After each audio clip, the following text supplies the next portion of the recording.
Hello, and thank you to those of you joining us live and to those of you who are watching the recording after the fact. Today is March 19th, 2020, which is important to note because the situation seems to be changing by the hour as it relates to regulations regarding the coronavirus impact. For updates, you can keep up with us on our website, which is displayed on the screen at ergpayroll.com. And please subscribe to our list so that you can get all of the most up-to-date information. Today, we're going to talk about one of the more challenging topics we've seen in HR in quite some time, and that is the coronavirus pandemic, the impact of that virus on employers. My name is Matt Beatty, and I am the CEO of ERG Payroll and HR. We're going to cover not only this recently signed law, as recent as last night. I had to go through and change many of the slides and expound on some of the slides and learn a lot between late last night and this afternoon. And also touch on some of the frequently asked questions we've been getting over the past few weeks from our clients. But first, I have one question for each of you. What exactly are you going to do with all that toilet paper? Now, I'm sorry, I had to start it off with a little bit of humor. It's been a tense time for a lot of you, and I know that for many of us, this has been challenging. I want you to know that we are here for you, and many other people are here for you, and we should all be there for each other and for our employees. We all have a vested interest in the success of our communities.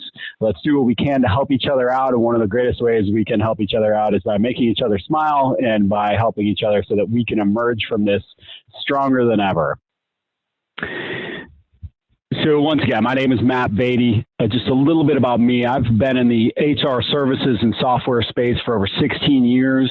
During that time, I've hired thousands of people, started 2 companies of my own, including an HR services company and an HR software company. And I've consulted with thousands of companies during that period.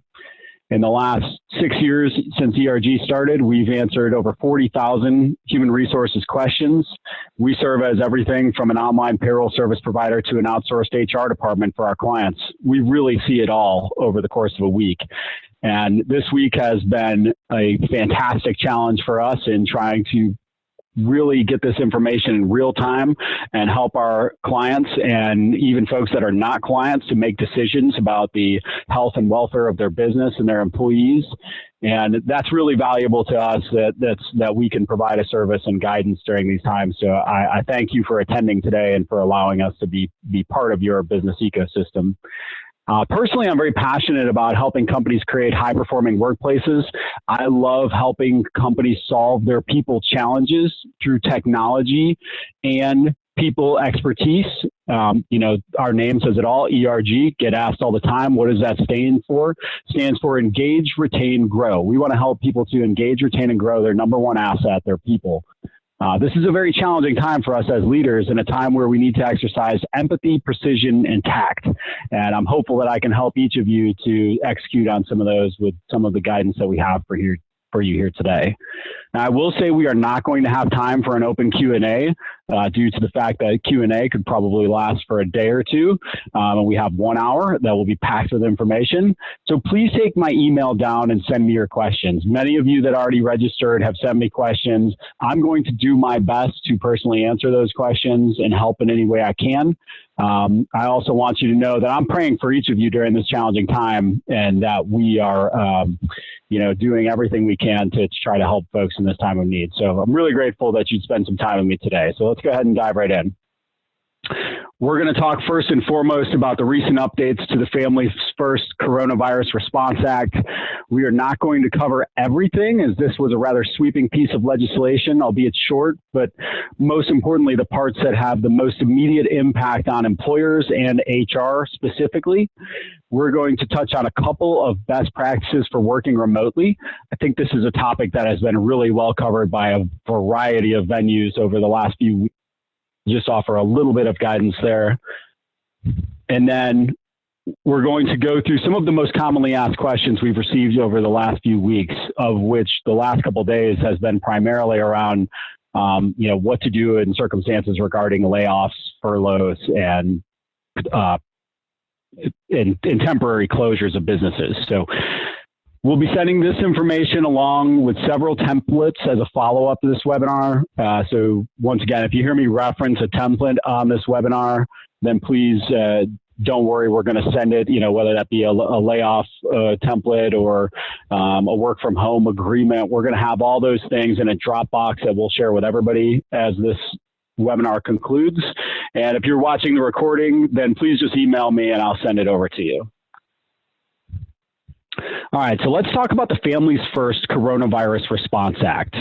It was H.R. 6201, was passed by the House of Representatives on March 14th, with further changes made by the House on March 16th, and then it passed through the Senate yesterday and was signed into law by President Trump last night. March 18th, there were significant changes made to the bill, and so we were left scurrying around a little bit to get the new details in place. And this act will go into place on April 2nd of this year. So this is going to go into place almost immediately. The act was very short compared to many bills that come through, but most of the questions about how to execute or implement are going to be clarified over time by lawmakers and federal agencies. So we will still expect to see more details coming out. And once again, with this just passing last night, we still have a couple of minor gaps in here as well. So the act includes many provisions which apply to employers, such as paid sick leave for employees impacted by COVID-19 and those serving as caregivers for individuals with COVID-19. While there are also several provisions to increase funding for familiar benefit programs like WIC and SNAP, during this webinar, we're going to only focus on the provisions that affect employers. And it's important to note that this particular component of the webinar, we're really going to be discussing the pieces that apply to people impacted directly by coronavirus in regards to actually having the illness. So there are two provisions that provide paid leave to employees forced to miss work because of COVID-19 outbreak. There is an emergency expansion to the FMLA, Family Medical Leave Act, and a new federal paid sick leave law. And now on top of that, there is a payroll tax credit, which will help you to recoup some of these funds as it relates to paying your employees related to these two acts. As far as we can tell, there was nothing in the bill that would have any retroactive application for these credits. So let's take a look at the Emergency Family and Medical Leave Expansion Act first. This act significantly amends and expands FMLA on a temporary basis. So the current employee threshold for FMLA coverage would change from only covering employers with 50 or more employees within 75 miles to instead covering those employers with fewer than 500 employees, which I expect most of the people on this line that would impact. It also lowers the eligibility requirement such that any employee who has worked for the employer for at least 30 days may be eligible to receive paid FMLA. So as a result, like I said, there's going to be thousands of employers that were not previously subject to FMLA that are going to be required to provide job-protected leave to employees for a COVID-19 coronavirus designated reason. Once again, I want to emphasize these are only related to COVID-19 coronavirus designated reasons. So when we look at the reasons for emergency leave, any individual that has been employed by the employer for at least 30 days before the first day of leave can take up to 12 weeks of job protected leave to allow an employee who is unable to work or telework and to care for the employee's child who is under 18 years of age, which is probably going to be the biggest part of this. If the child's school or place of care is closed or the child care provider is unavailable due to a public health emergency related to COVID-19. So once again, these are people who are unable to work or telework because they need to care for an employee's child. If the child's school or place of care is closed or the child care provider is unavailable due to a public health emergency. Now this changed from the time it reached the House to the President. This is now the only qualifying need for emergency FMLA, and a significant change from the prior version that the House passed over the weekend, which contains several other COVID-19 related reasons to provide emergency FMLA. So what will people get? They will get paid leave, which is another big change from the prior version passed by the House. Now, instead of the first 14 days, they will get the first 10 days of emergency FMLA may be unpaid. So the first 10 days of this could be unpaid. During this 10-day period, an employee may elect to substitute any accrued paid leave, like vacation or sick leave, to cover some or all of the 10-day unpaid period. So they have 10 days unpaid to start this paid leave process, and they can use any accrued sick or vacation during that time. After the 10-day period, the employer must pay full-time employees at 2/3 of the employee's regular rate for the number of hours the employee would otherwise normally be scheduled to work. So the new act now limits this pay entitlement to $200 per day and $10,000 in aggregate per employee. So once again, after 10 days, employers generally going to be responsible for paying that full-time employees at 2/3 of their regular rate for the number of hours they would normally be working, and that's going to be limited to $200 per day and $10,000 in aggregate. So now what about our folks that are part-time? Employees who work on a part-time or irregular schedule are entitled to be paid based on the average number of hours they would have worked for the prior 6 months prior to taking emergency FMLA. If they haven't been with you for 6 months prior to leave, they're entitled to what were the reasonable expectations that were set during the hiring process as to the average number of hours the employee would normally be scheduled to work. So this goes back to something we talk to our clients about all the time, and that's setting proper expectations during the hiring process. So if you are setting expectations that somebody is going to work 25 hours, but in reality you need them to work 35 or you need them to work 15, these things have ripple effects beyond just employee morale. We point to circumstances like this where they can be a hindrance to compliance. So the other component of this, not only is there the paid leave eligibility, there is also the job restoration component, which is natural to FMLA. And that's something where the employee is going to has a reasonable expectation to come back to their role after the period of leave is up. Now, there is an exclusion to this. Employers with 25 or more employees will have the same obligation as under traditional FMLA to return any employee who has taken emergency FMLA to the same or equivalent position upon return to work. So at the end of the FMLA, they can come back to the same or an equivalent position. However, if you have less than 25 employees, you're generally excluded from this requirement if the employee's position no longer exists. So if it is time for them to come back, the position no longer exists due to an economic downturn or other circumstances caused by the public health emergency, then you are excluded from this. But the exclusion is also subject to employers making reasonable attempts to return the employee to an equivalent position, and requires an employer to make efforts to return the employee to work for up to a year following the employee's leave. So you're not exactly off scot-free on that, where if somebody comes back afterwards, you still need to be trying to place that person back inside your organization for up to a year following the leave. So once again, this goes into effect April 2nd and will remain in effect until December 31st, 2020. We have that exemption of 25 or less as it relates to FMLA return to work and job restoration. Now we have another exclusion here, which is small businesses with fewer than 50 employees would be excluded from this if the required leave would jeopardize the viability of their business. So if paying this leave would jeopardize your ability to stay open as a company, you are going to have a possible exemption from the Emergency Family and Medical Leave Expansion Act. And once again, we'll provide more detailed information on this as a follow-up to the call, as I know that's a lot to chew on right there for folks. Let's look at the second part of this, which is the Emergency Paid Sick Leave Act. So the Emergency Paid Sick Leave Act gives us, this portion of the act significantly changed since we first saw it on the House floor. The act now allows an eligible employee to take paid sick leave for the following reasons. So if they are subject to a federal, state, or local quarantine or isolation order related to COVID-19, if they are advised by a healthcare provider to self-quarantine due to COVID-19, if they are experiencing COVID-19 symptoms and seeking medical diagnosis. So interesting thing, keep in mind the difference between these top three and these bottom three as we get into the next page. I'm going to explain more about that. So the top three relate to you and your persons. So I'm having health-related issues and need to take paid sick leave.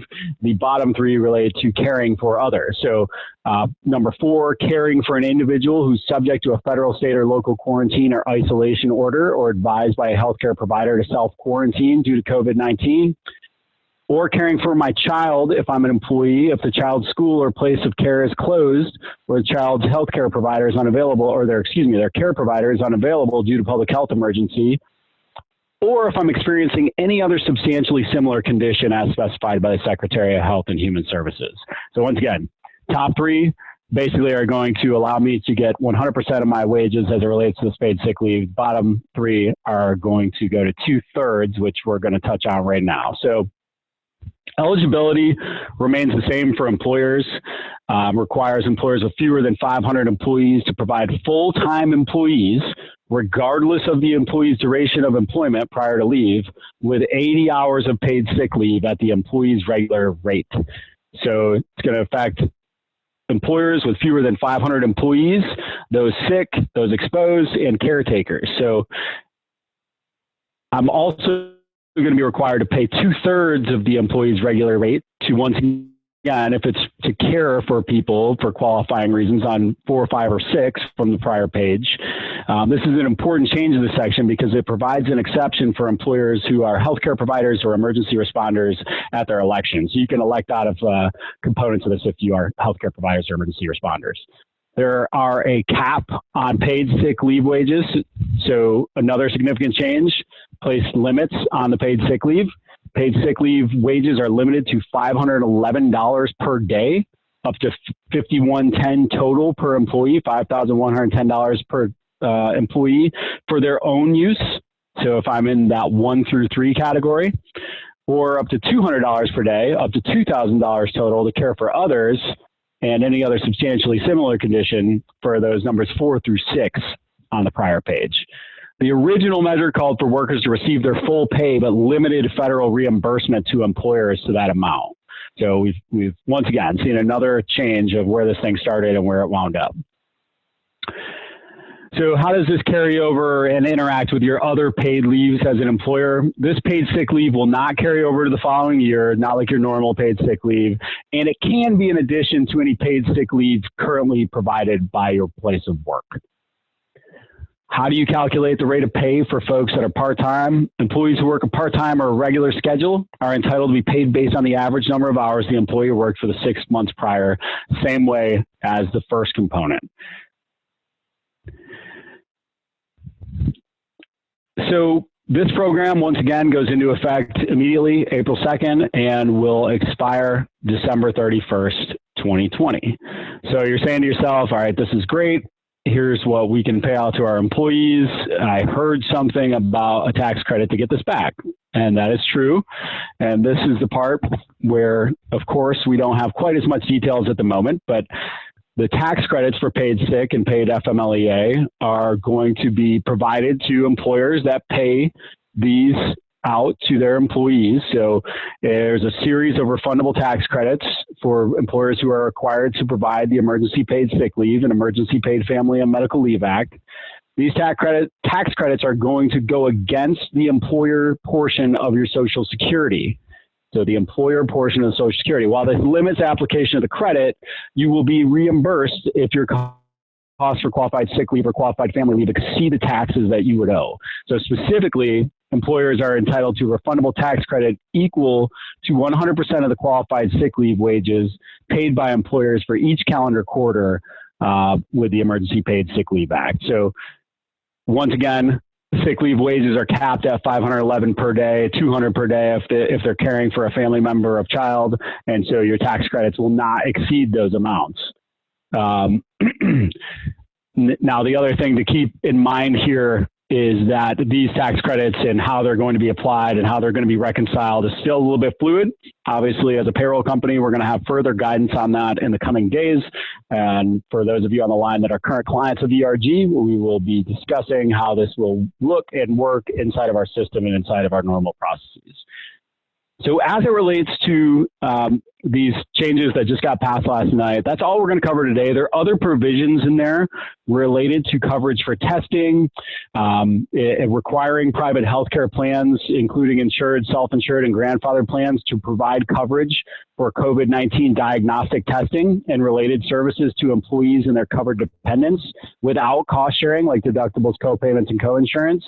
And so that's something to look out for, and definitely talk to your health insurance agent about, and make sure that you have all the details you need as it relates to getting your team tested and what's covered on your plan and how that's going to operate going forward. All right, so here's a question that we're getting a lot over the last few days. The scenario where an employer decides to close their business by choice or is required to close by public health authorities. Most circumstances, this has been temporary, and hopefully for all of you on the line, it continues to just be temporary. So when a company closes its operations temporarily, non-exempt employees only need to be paid for the actual hours worked. And that's really what we're going to focus on here is when do folks need to be paid? When do they not need to be paid? What are some other considerations as it relates to unemployment, benefits?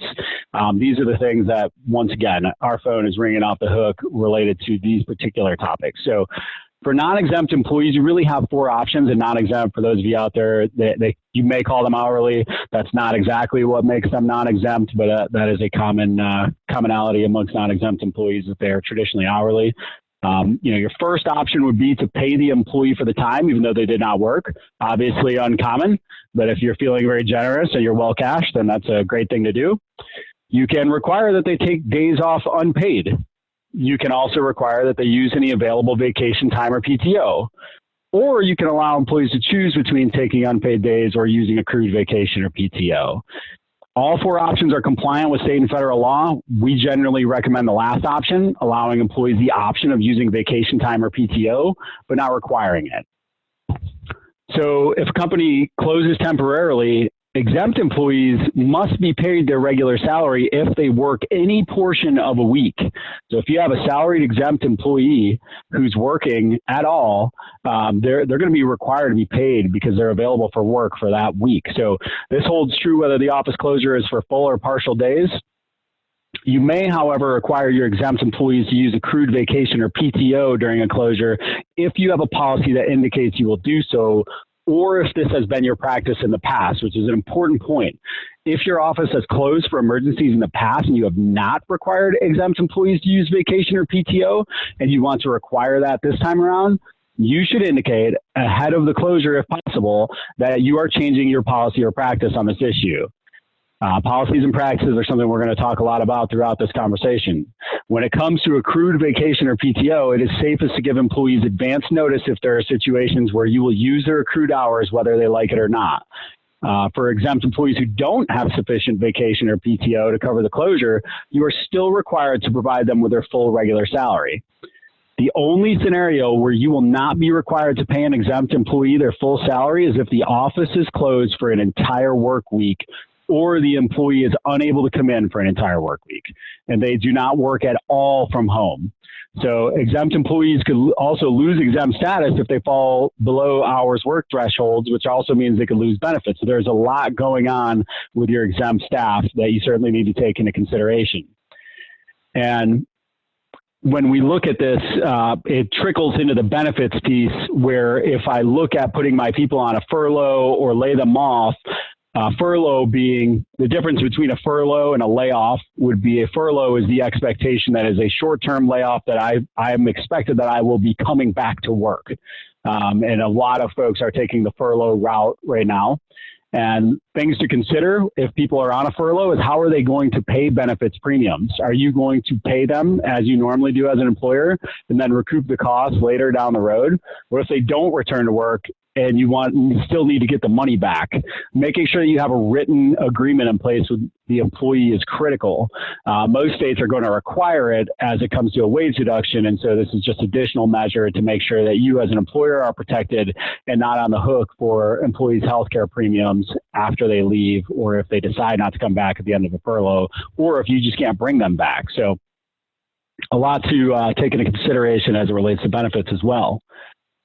Now let's talk about unemployment briefly. So I estimate that a little more than half of the folks on the call are from South Carolina, and as we are headquartered here in Columbia, South Carolina as well.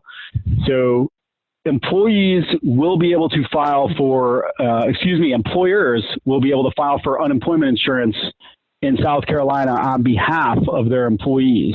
And so this is something that recently opened up through the South Carolina DEW, and I've seen a lot of other states starting to take some similar form of this. Due to the high volume of unemployment due to COVID shutdowns, employers are able to request and file claims on their workers' behalf for up to 6 weeks of unemployment benefits. Once again, this is in South Carolina. If you choose to file on behalf of your employees, you must contact South Carolina DEW and sign an agreement letter before you can start filing claims for your employees. We're actually going to provide details on that in the Dropbox full of information we're going to share at the end of this webinar. So if you're in South Carolina, we'll have a detailed step-by-step process on how to do that. If you're one of our clients and you're in another state, then please just reach out and we'll inform you as to the regulations in your state. We work in all 50 states and are monitoring them all closely. So, but if your closure goes beyond the 6 weeks, then employees must contact SCDW individually to file for an extension of benefits and or open a new claim. Traditionally, waiting periods range from 1 to 3 weeks when you start to look at unemployment. As you can see, there are many emergency processes being put in place, but be prepared to respond to requests for verification or information from the state unemployment department if you close for longer than the waiting period. So keep an eye on the mail. Keep an eye, even if you're not going to be going to the office, make sure that you are in a great position to answer these questions so that you can help your employees to take advantage of unemployment where necessary. So once again, if you have to go through an involuntary furlough, mandatory suspension from work, generally without pay, a couple of things to consider. A lot of companies, again, are doing the furloughs. A furloughed employee generally has that expectation of returning to work and retaining their benefits. The important thing to note is that if I am furloughed, I cannot be doing any work during that furlough. You need to cut off my access to email, my access to company media. Any work done triggers payment. So for non-exempt, it's not as difficult because if I were to just log in and help a customer for 30 minutes, you pay me for 30 minutes is easy. For exempt, any work during a work week, even answering a single email could trigger that I need to be paid my full salary for the week. So during a furlough, you want to just completely restrict access to facilities and technology considerations. You want to restrict email and company media during the furlough. It's very important that their access is cut off. And just further on the benefits continuation, as an employer, you get to decide how you want to manage health benefits during a furlough. You can continue to share the premium with the affected employees or cancel their coverage and offer COBRA. Canceling insurance typically doesn't make sense in the case of a furlough for a few weeks, but when you're talking about a longer temporary layoff without a clear or anticipated return date, this could make more sense. You have to consider if people are on a furlough, how are they going to pay the premiums and how you're going to recoup those costs. It's important to address any benefits implications in your communication to employees. If you continue cost sharing, you will want to clearly delineate logistics for employees to pay their portion of the premium, assuming you want to keep employees on benefits during a short furlough. I recommend you confirm with your insurance carrier that you can leave employees on your health insurance if they aren't actively working, and discuss any other questions you have with your carrier or broker. And this brings up just a quick aside, something that I'm noticing a lot of businesses haven't done yet. And it is time to have an all-hands meeting if you have not had one.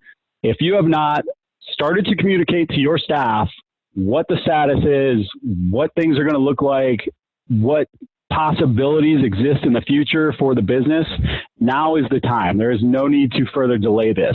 You need to get out. I mean, we're already a little bit behind, and we obviously can't see the future, but your employees need to hear from you what you've done, what you're going to do, and what you do and don't know at this point. There's a lot we don't know, and it's okay to say that, but they need to hear it from you, not from the grapevine.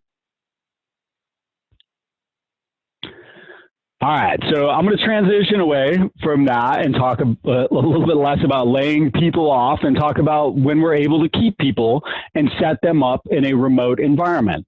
So for some of you on this call, having remote employees has been a natural extension of your business for years.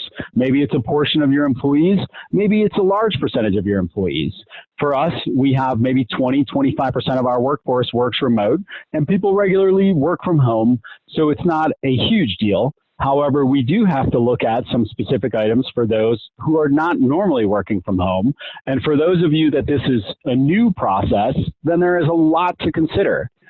First of all, you have to make sure it is a feasible arrangement for your company and your business operations. Can you properly serve your customers, and can you properly provide your service and properly allow your employees to get work done in a remote environment? So when you start to look at non-exempt employees, you want to make sure you have appropriate technology to track hours. As it relates to employees as a whole, you want to make sure you have all of the great communication tools to help employees. It's kind of funny, actually. I had a question for Zoom, who's hosting this meeting right now, their online webinar tool, and I submitted something to their chat, and I was number 482 in queue in their chat.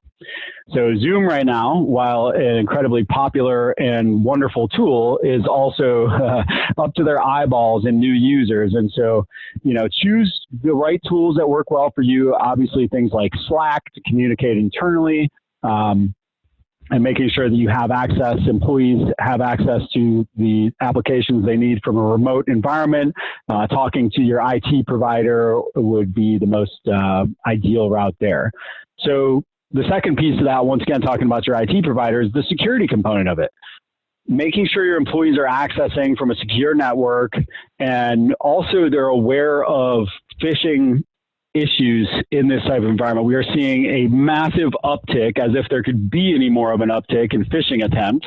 But we are seeing a lot of phishing attempts with COVID-19 related information, right? So here's our latest COVID-19 policy sent as the CEO of the company in a mass email, and asking that person to click on a link which houses malware or a virus.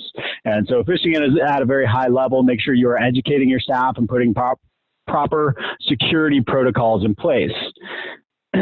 What I like to do, and what I like to typically suggest for clients, especially, once again, assuming most of the companies on this call are below 50 employees, is finding an internal champion who can be your remote work champion, who can be the person who is leading the efforts to make sure that people are comfortable in the remote work environment, they're set up with the tools they need. Going back to this first one, one of the first things that we mandate when folks are going to work from home is, hey, same way as here in the office, you've got to have your 2 monitors, your extended tools from beyond your laptop. You have to be able to set up in an environment where it's, not at your dinner table where your kids are running around right next to you. We're trying to get them set up for success and providing them with the tools where they can do that. So these are resources that we purchase as a company and provide to our employees, and or we provide them with a stipend to do so. So make sure that you're setting your people up for success to be productive at home. And collaboration is huge. Once again, I don't want to turn this into a commercial for Zoom, even though I do own some stock, but being able to jump on these video calls, I noticed when I logged in, I didn't turn off the video, and I'm sure if you poke around in the thing, a lot of folks have their video on right now. I'm tempted to look, but I'm not going to. So having video calls where we can have our entire team collaborating, talking to each other, and even just one-to-ones in that environment where we can still see each other even when we're working remote, help to break down some of those walls and concerns about working remote. One of the things I'm not hearing as much about as it relates to remote working is this fourth bullet, and that's training. Training your people how to be productive at home. And so this could be as simple as, we're having a webinar with our team tomorrow where we're going to talk about those best practices, and our staff that have worked remote for years are going to share some of the things that work really well for them. We're going to talk through some of the best practices we're outlining here today. We're going to talk through some best practices specific to our industry. We're going to talk about their setups. We're going to take a look at their setups. We're going to make sure everybody is set up for success, and just providing that brief training that's not just a, hey, here's your laptop, go work from home, go take care of business. Do the follow-up and collaborate and make sure that people are set up for success in their home environment. And then finally, we want to make sure we've got policies wrapped around all this. Do we have it in the handbook? Who's eligible, who's not eligible? You should create a policy for remote employees and also device-related policies to make sure that you are compliant and to make sure that your employees understand what is expected from them in a work-from-home environment. It is very different to we have a staff of all ages, some folks that are fresh out of college, and it's very unique for them to come into the professional workforce and then go right back to working from their home where they've got 3 roommates and a dog and a whole lot of things going on. We have to set them up not only with the tools to succeed, the training to succeed, but also in the policy outline proper expectations as far as what is to happen in a remote work environment.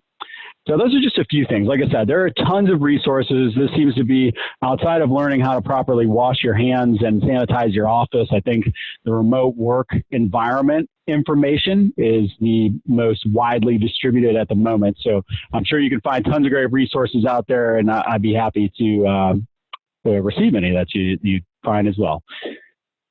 All right, let's dive into some FAQs. Let's talk about the things that people are blowing up our phone and email about every day. So we are getting a lot related to kind of similar-ish questions, so I'll try to address some of them with multiple answers for similar questions. But first question we are getting is, can employees refuse to travel to areas considered safe from COVID-19?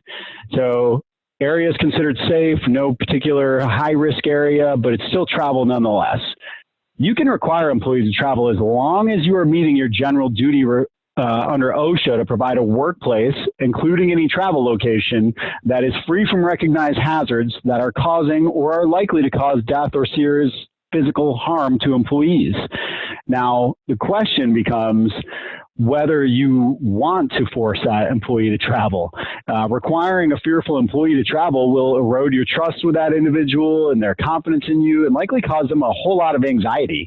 So once again, why don't you consider a video calls or video conferencing or canceling the meeting that they need to go on. Obviously, some of these things are much more inexpensive alternatives to traveling for the next few weeks or months. Also, keep in mind, employees who are immunocompromised or have other relevant disabilities may be entitled to an accommodation, such as not traveling, given the current conditions under the ADA. So definitely something to consider in that circumstance.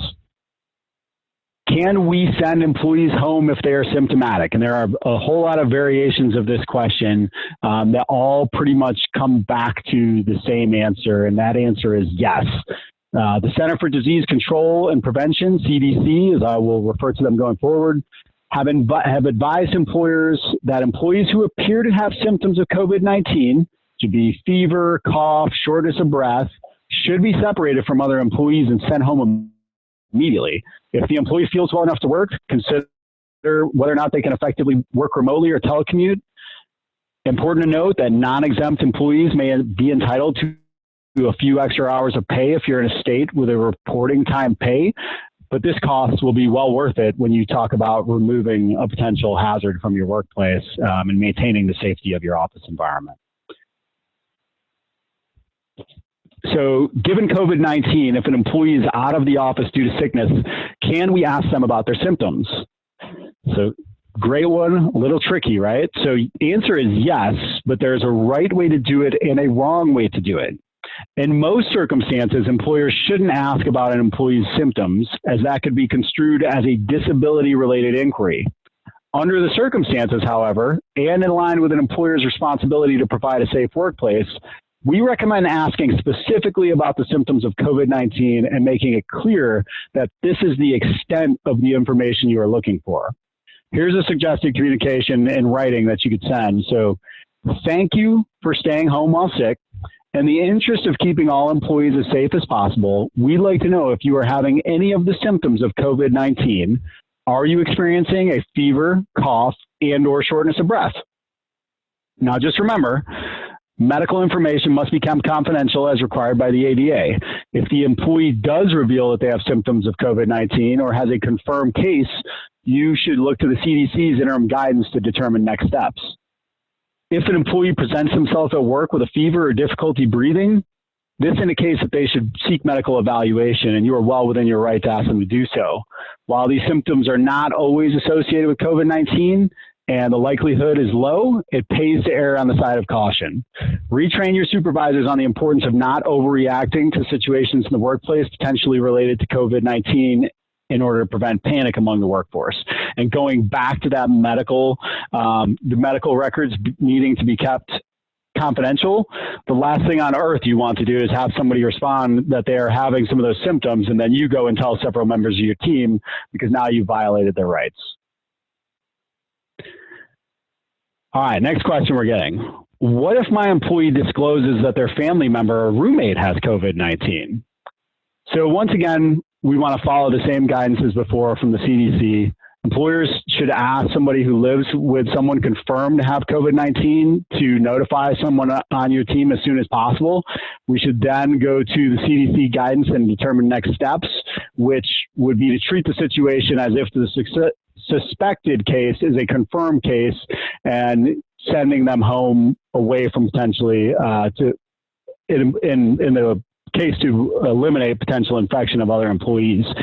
Communicate with any other workers, let them know what's going on, that they were asymptomatic, but we wanted to send them home acting out of an abundance of caution with that employee's permission. So we want to make sure that we are not putting high-risk folks in our workplace if we can prevent it. And once again, we want to try to allow them to telecommute and work remote when possible if they're not displaying any symptoms. So this one's coming up a good bit as well, surprisingly. So what if I have a fearful employee who refuses to come to work? Well, generally, employees do not have a right to refuse to work based only on a generalized fear of becoming sick. But if their fear is not based on objective evidence or possible exposure, you can enforce your normal attendance policies. But you should be prepared for employees to express anxiety about coming to work and evaluate any request on a case-by-case basis. You can consider alternative arrangements. Once again, telecommuting is an option. Employees who are immunocompromised or have other relevant disabilities may be entitled to reasonable accommodations, such as working from home or taking a leave if working from home is not possible. So if the nature of the employee's position does not allow telecommuting and there is no legitimate threat, reiterate the steps they can take to keep themselves safe from contracting the virus, and explain the proactive steps you are taking to keep infection risk low in the workplace, which once again, I'm going back to the assumption that all of you have gone from 0 to 3 on these steps and further sanitizing your workplace, doing everything you can to create a safe work environment for your employees. So can we require or allow certain groups of employees but not others to work from home? Great question, Matt. Yes, employers may offer different benefits or terms of employment to different groups of employees as long as the distinction is based on non-discriminatory criteria. For instance, if I've got a telecommuting option or requirement based on a type of work performed, employee classification, exempt versus non-exempt, or location of the office or the employee, those are all viable options. I just want to be careful that I'm not cherry picking out individuals who do the same role as everybody else, but I don't believe they can be as productive, so I'm going to force them to come into the office. That could be deemed discrimination. Employers should be able to support the business justification for allowing or requiring certain groups to telecommute, but not others. How do I make a telecommuting policy? So if you are going to start having folks work remote, or you already do, you should have a policy in place around this. So although some of us are going to be comfortable sending everyone home with their laptop and saying, go forth and be productive, most of us are going to want to be a little more specific. A good telecommuting policy will generally address productivity standards, hours of work, and how and when the employee should be in contact with their manager and or subordinates, and how office expenses are going to be addressed. For instance, your policy might require that employees are available by phone and messaging app during their regular in-office hours, that they meet all their normal deadlines and maintain client contacts as usual, and that they check in with their manager at the close of each workday to report what they have accomplished. Be sure to let people know who to contact if they run into technical difficulties at home. Obviously becomes a big challenge, right? So you'll also want to specify how expenses related to working from home will be dealt with. If you don't expect there to be any additional expenses involved, communicate it. You don't want employees thinking that this is their chance to purchase a standing desk and fancy ergonomic chair on your dime. That said, you should consider whether employees will incur reasonable and necessary expenses while working from home. Some states even mandate reimbursements for these kind of expenses, but it's a good practice to cover such costs even if it's not required by law. All right, so as we start to wrap this up, we've got some action items as we walk away. I've obviously put a lot on you today, and there are things that are going to impact each of you, and maybe not all of this for everyone, but there are certainly going to be elements of this that are going to apply to almost everybody on the call. So the first thing you want to do is assess the best route for you and your team and your company as it relates to restricting contact from others, social distancing, your business operations, keeping others safe, and trying to maintain a level of productivity during this unique time. You need to decide on which of these things apply to you: remote work, layoffs, hiring. We have a lot of clients that this is actually turned into a business boon for them, and they're having to hire and try to maintain operations and onboard new hires in an environment where they've had to go completely remote, which creates its own unique set of challenges. So after you assess and decide what you're going to do, sit down and make a plan. Again, don't just shoot from the hip. You want to have something in place that echoes confidence to your team that you've got a plan in place and that you're going to be addressing things, even though they're fluid and we know that we don't know everything yet. We can still have a plan in place with contingencies later on down the road. And finally, update your policies and procedures. I think back to 2008 when the economy took a dive, and as unemployment rates climbed and as things continued to change, I saw employees grasping at straws on their way out the door with employers, whether that be discrimination cases going up, wrongful termination cases going through the roof. People were desperate and they were making desperate moves. And so you want to make sure that you've got well-documented policies and procedures that can help to protect your business, all the while doing the right thing for your team. And ultimately, remember, your people are your number one asset. It's time to show empathy and do what you can to take care of those who take care of your business. Let's all band together and do everything we can to take care of each other and our teams. You're seeing a lot of great guidance about what we can do to support fellow local small businesses and what we can do to help our employees in these times of need. And it's been amazing to watch the way people come together and do good in times that are hard. I'm happy to be here to help to support you in any way that I can. And we look forward to helping you to not only navigate this unique situation, but also come out of it better than you were prior to. If you're not familiar with ERG Payroll and HR, we are a payroll and HR software and outsourcing company, once again, headquartered in Columbia, South Carolina. You know, we've spent a lot of our week learning about this and proactively reaching out to our clients to try to help as many people as possible, even those that aren't our clients. I obviously certainly got a lot of emails, and I will definitely get a lot of emails after this webinar from folks that are not our clients. And I want to do my best to try to help you navigate this unique situation. We process payroll in all 50 states and have state-specific HR guidance on these topics and more. We are a mission-driven business. We give away 5% of our business to nonprofits around the country that help to educate children and transition the homeless back to permanent housing. So keep us in mind in any way that we can help you in the future. And I'm incredibly grateful that you would spend some time with us today. And I look forward to talking to each of you in the coming days.